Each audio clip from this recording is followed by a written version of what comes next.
नमस्ते दोस्तों। आज हम लोग कॉम्प्लेक्स एनालिसिस की एक सीरीज स्टार्ट कर रहे हैं और उसमें जो सबसे इम्पॉर्टेंट टॉपिक है एनालिटिक फंक्शन का। उसमें एक इम्पॉर्टेंट थ्योरम है या इक्वेशन है कॉची रीमन इक्वेशन। आज हम लोग उस कॉची रीमन इक्वेशन को समझेंगे भी और उसका प्रूफ भी देखेंगे।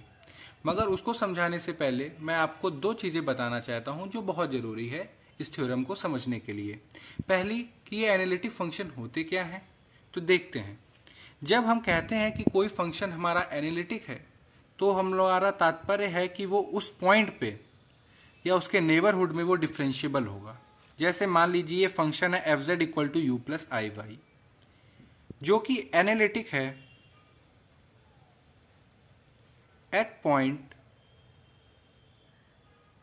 z equal to x plus I Y.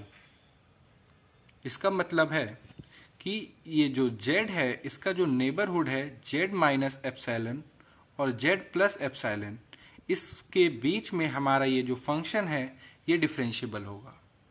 अगर डिफरेंशिएबल होता है तो हमारा फंक्शन एनालिटिक कहलाएगा। दूसरी बात, हम लोगों ने रियल एनालिसिस में पढ़ी होगी कि जो डेरिवेटिव होते हैं या जो फंक्शन होता है जो डिफरेंशिएबल होता है उसके लिए दो चीज़ों की ज़रूरत होती है, लेफ्ट हैंड डेरिवेटिव और राइट हैंड डेरिवेटिव, और उनको बराबर होना पड़ता है। मगर कॉम्प्लेक्स एनालिसिस में इसका सिनेरियो बिल्कुल अलग तरीके से है। इसमें हम लोग किसी भी फंक्शन को डिफरेंशिएबल तब कहते हैं जब हमारा फंक्शन किसी भी पाथ के दौरान लिया गया हो या किसी के पाथ के थ्रू डिफरेंशिएबल किया डेरिवेट किया गया हो, वो सेम आना चाहिए। जैसे ही हमारा ये फंक्शन एफ जेड है तो अगर हम उसको इस पाथ से डेरिवेट करें या इस पाथ से डेरिवेट करें या इस पाथ से डेरिवेट करें या इस पाथ से डेरिवेट करें, अगर वैल्यू सेम आती है तो हमारा function F Z equal to you plus I V differentiable भी होगा। यानी कि उसका जो डेरिवेटिव है वो यूनिक होता है। अब चलिए जिस चीज के लिए हमने ये वीडियो बनाया है उसको स्टार्ट करते हैं। अगर कोई फंक्शन है F Z equal to you plus I V जो कि एनालिटिक है at point z equal to x plus I Y में, तो ऐसे चार पार्शियल डेरिवेटिव एग्जिस्ट करेंगे। कौन से? डेबर u बाई डेबर x, डेबर v बाई डेबर y, डेबर u बाई डेबर y एंड डेबर v बाई डेबर x, सच डेट उन चार पार्शियल डेरिवेटिव के बीच में जो रिलेशन होगा अगर वो ये है, डेबर u बाई डेबर एक्स इक्वल टू डेबर v बाई डेबर y एंड डेबर u बाई डेबर y इक्वल टू माइनस डेबर v बाई डेबर x, तो ये इक्वेशंस हमारी कहलाएंगी कॉची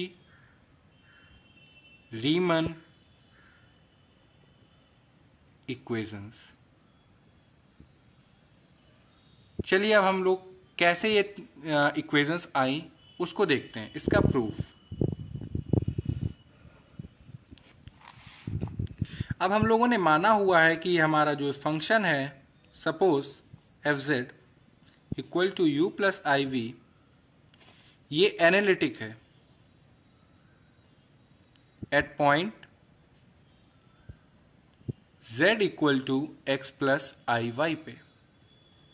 तो इसको हम लोग अगर w मान लें एफ जेड को तो ये लिख सकते हैं u प्लस आई वी, और इसके अंदर थोड़ा सा भी चेंज ले लेते हैं तो ये ऐसे लिख सकते हैं इसको हम लोग। इसी प्रकार z है, z को हम लोग लिखते हैं x प्लस आई वाई, थोड़ा सा लिटिल चेंज है तो इसको हम लोग ऐसे रिप्रेजेंट कर सकते हैं।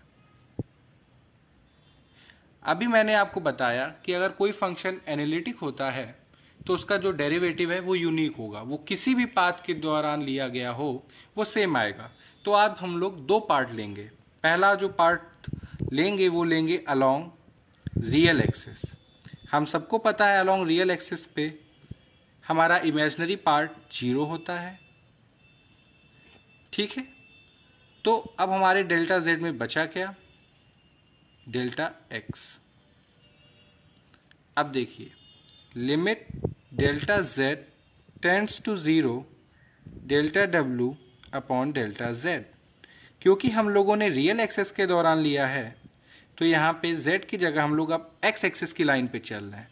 तो x एक्सेस की लाइन पे चल रहे हैं तो x tends to 0 delta u plus i delta v upon delta x। ठीक है, इसको हम लोग और अच्छे से लिख सकते हैं। तो x tends to 0 delta u by delta x plus i delta v by delta x।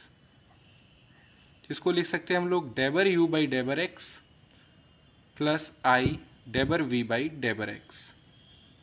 एक और हम लोग पाथ लेते हैं along imaginary axes. Imaginary axes, अब इमेजिनरी एक्सेस में रियल पार्ट 0 होता है, यानी कि x इक्वल टू 0 हुआ। तो जो डेल्टा z होगा उसमें बचेगा क्या, आई डेल्टा y। ठीक है, तो हम लोग डेरिवेट करते हैं। Limit delta z tends to 0 डेबर z, limit y tends to 0 delta u plus i delta v i delta y। जिसको और अच्छे से लिख सकते हैं हम लोग टेंड्स टू 0 डेबर u बाई आई डेबर y प्लस डेबर v बाई डेबर y, यानी कि डेबर u बाई डेबर y। अब i और i हम लोगों को पता है कि i स्क्वायर हमारा -1 होता है, तो हम i इसमें ये नीचे मल्टीप्लाई करेंगे और ऊपर मल्टीप्लाई करेंगे, तो ये हो जाएगा हमारा -i और ये हमारा डेबर v बाई डेबर y। फिर से हम लोगों ने बात करी थी फंक्शन एनालिटिक है, उसका डेरिवेटिव यूनिक होगा।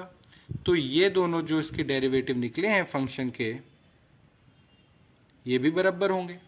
तो जब ये बराबर होंगे तो डेबर u बाई डेबर x प्लस आई डेबर v बाई डेबर x is equal to -i डेबर u बाई डेबर y प्लस डेबर v बाई डेबर y। अब हम लोगों ने पढ़ा है कॉम्प्लेक्स एनालिसिस में या कॉम्प्लेक्स नंबर में कि रियल पार्ट इक्वल होते हैं और इमेजिनरी पार्ट इक्वल होते हैं।